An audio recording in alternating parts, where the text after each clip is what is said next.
877-327-0365. Hello, friends. This is Alex Jones. You've heard me talk about Cal-Ben 5-star soaps for years. This is an American-made product of the highest quality and compares to nothing you will find in stores. You can buy factory direct, shipped via UPS right to your door. Check them out on the web at 5starsoap.com or call 800-340-7091.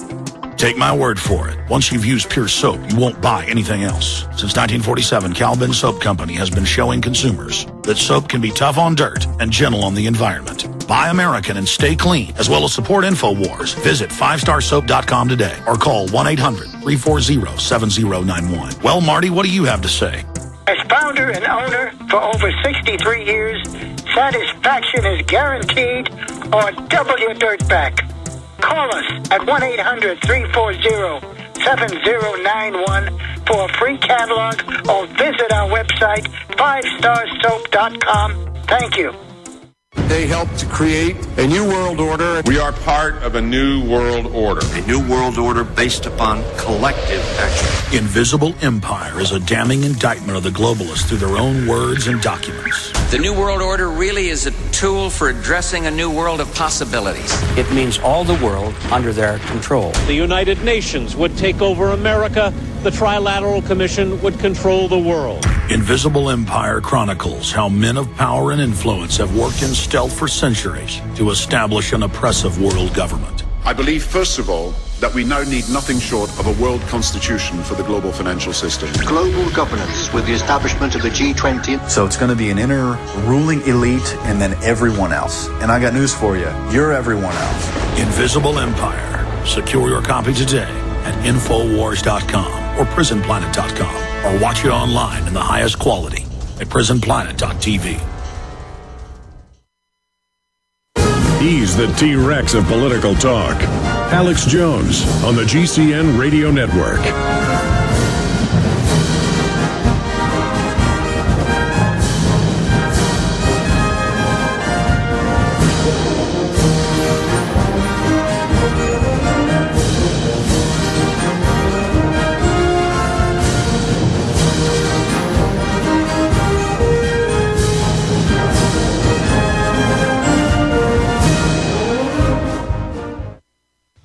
Ladies and gentlemen, we are back live. Thank you so much for joining us today. And we've got here in the final 52 minutes of this radio broadcast, we have Sheriff Richard Mack, author, speaker, former Sheriff Richard Mack has served in a wide variety of roles over the course of his nearly 20-year career in law enforcement, which began in Provo, Utah. Mack began his career with the Provo Police Department. And, of course, he then became a sheriff. And he, of course, was involved in a famous Supreme Court case defending the Second Amendment. And now he's traveling all over the country in high demand, educating people about the 10th Amendment, the 11th Amendment, the 9th Amendment, the power of states' rights, and the fact that the legislature creates the counties. Cities are then chartered under the state. We have the cities trying to take over the states now. I mean, that's basically what's happening. You have cities trying to take over the counties, which is an extension of the state. And so this is completely backwards. It's just like globalists have come into Austin, and they have financed Austin raising a $2.6 billion tax, doubling our energy cost in the next 3 years. They're seizing Mopac to put toll roads on it, admittedly illegal. It's an existing road. But they don't care. I mean, because the cities aren't following the 10th Amendment. They have been taken over just like the federal government's been taken over. So we've got to head them off at the pass, taking our counties and our states back. So it's not just 10th Amendment nullification of unconstitutional federal laws and taxes that's moving forward. And you're seeing that, of course, with Arizona saying they're going to defend the border down there. But it's expanding to now the county sheriffs as well. And for over a decade, Sheriff Richard Mack has been exposing this. He also has a book on the subject. But Sheriff, before we go any further and get into that, talk about the state of the Second Amendment. And for folks that aren't aware of it, your Supreme Court case and your take on what the Supreme Court ruled on a few weeks ago. But good to have you here with us. Well, thanks, Alex. It's always great to be with you, and I appreciate you giving me some time today. And, man, yes, I am really busy, and I'll be in Fresno this weekend, and on Monday I go to Amarillo, and we're going to have several sheriffs there, and I'm teaching my Constitution class for peace officers there to public and peace officers alike, and I'm doing that all across the country. And I really do feel that the title of my book, The County Sheriff, America's Last Hope, really basically tells it all. That's a state sovereignty issue. Arizona is now exemplifying the power of state sovereignty. It is the only answer left. I don't see any other recourse for the states or for personal freedom other than states standing against the incursions of the federal government. Well, Sheriff, I want to get to that in a moment, but I want to go back first to your history for folks who may not know who you are. We're on a lot of new stations since you were last on with us, and kind of talk about your awakening so other officers can basically see it from that perspective. And then let's get into your Supreme Court case and where you see the Second Amendment being. Then we'll spend the rest of the hour on the states' rights movement. All right, well, fantastic. Well, when I was elected sheriff here in southern Arizona, it was a Graham County back in 1988. Then I was reelected in 1992, and then the Brady Bill came out in it was signed into law by Bill Clinton at the end of 1993, and it went into effect February of 1994. And the key part of that whole thing is that there was a component within the Brady Bill that required local officials, and it was in most cases the sheriff, to conduct background checks on citizens before they could buy a gun.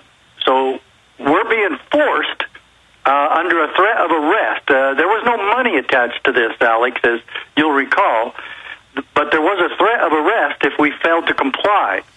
So this is the first time in U.S. history that the United States Congress wished to compel and commandeer the office of sheriffs for federal bidding. So this is the picture, this is the perspective. Local officials elected by, for, and of the people to serve their needs and to serve their constitutional rights are now being dragooned, as one of the judges called it. We're now being dragooned into federal service and forced to violate our oath of office and to violate the rights of our citizens to keep and bear arms. And if we don't do it, they threaten to arrest us. You're being pressed into service. You're being literally shanghaied, enslaved, drug on to the federal reservation with an unconstitutional law. Thank God it's to some extent been thrown out, right? But still there, some remnants. I mean, this is amazing that this is going on, and it's an unfunded mandate. It's literally indentured servitude. I mean, there's so many issues here. Continue. Well, and it's funny that you mentioned indentured servitude, because I actually filed on the 13th Amendment, which was, just what you said, unlawful servitude. Yes. And to the federal government. And the federal government cannot tell your sheriff what to do. There is no one, not the EPA, not the FBI, not the President of the United States, and I don't care who the President is. I don't care if it's George Washington himself. He has no authority to tell your sheriff or your local officials what to do. That's why they usually try That's to the whole point everybody. of the states. Exactly. And if we allow the feds to tell us what size toilet we can have and what our kids can eat and what the sheriff can do, I mean, why even have states? Exactly. That's a key point. And so now the states can't even control their own land or their own resources. In fact, Arizona, Nevada, and Utah are all about 85% owned by the federal government. My county of Graham County, Arizona, is 95% owned by the federal government. I wonder when we're going to wake up and say, this isn't Arizona. We're federal enclave number 48 because we were the 48th state. So it's time that the governors of every state tell the federal government to get out, and my case can prove it. Now, what I did is I said, look, I'm not going to go along. There's no way that I'm going to violate my oath for the federal government, for the Clinton administration, for this stupid thing called the Brady Bill. And so I was the first sheriff in the United States to file a lawsuit against my own government. And the decision was just between me and my wife and the Lord. That was all it was. And the next day, The historical perspective of this is that I called the NRA. I had no place else to go. I wasn't a member of anything. I wasn't a member of the NRA. I'm still not today. But I called them and I said, what can I do to stop this? And they said, we've already been working on this case, and we needed a sheriff to call so we could have standing. And I said, well, let's do it. I want my own lawyer, though, and they recommended a lawyer for me that I hired personally out here in Arizona by the name of Dave Hardy.